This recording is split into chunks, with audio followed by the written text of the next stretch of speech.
We've pulled out in excess of 250 tonne of bricks and masonry so far out of the building. My name is Timothy Hogan. I'm a trustee of the McLean's Mansion Charitable Trust. I'm Richard Herdman, the project director for the McLean's Mansion restoration. Being back to its bones has been a key element of understanding how it's been constructed. It's its full raw glory. It's almost been a forensic analysis. McLean had this building to a finished state in just over 2 years. The amount of labour that he must have put towards this is significant for the time.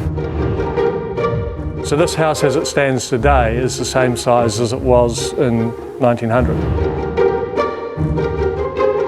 This section ran from Manchester Street all the way to Colombo Street and then back towards Bearley Avenue. There is 53 rooms in the mansion.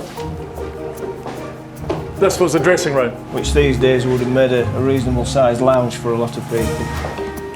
This was the bathroom. Effectively a modern day ensuite. This is an original toilet. Here's the scale of the skirting. Look, it's almost up to my knee.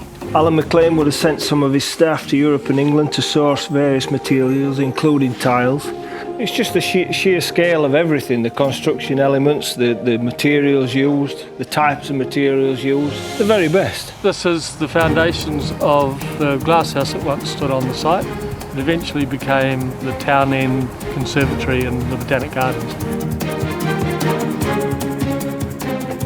We have some temporary bracing here because we've got 4 tonne of lead above us.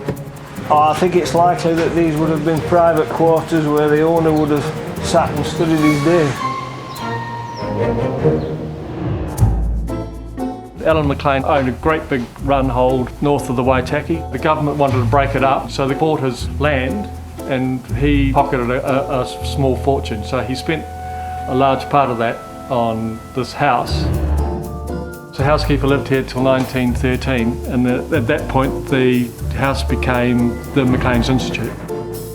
The women were housed here up until 1955 when the land and the buildings were sold to the government. The house has generally been an institutional building. It was only a private house for a very short time. I was very upset. I thought that would be a hell of a loss and unwanted. A trust was formed to purchase and save and restore the building, which is called the McLean's Mansion Charitable Trust. We need substantial funds to do this project. We've started approaching people for that money. The intention is that we will bring the public into the building. So we're looking at some galleries, a house museum to tell the story of Alan McLean, commercial spaces, trying to purpose the building so that it has a future. We've only just begun, but it's going to be magnificent when it's finished, and we're really looking forward to that.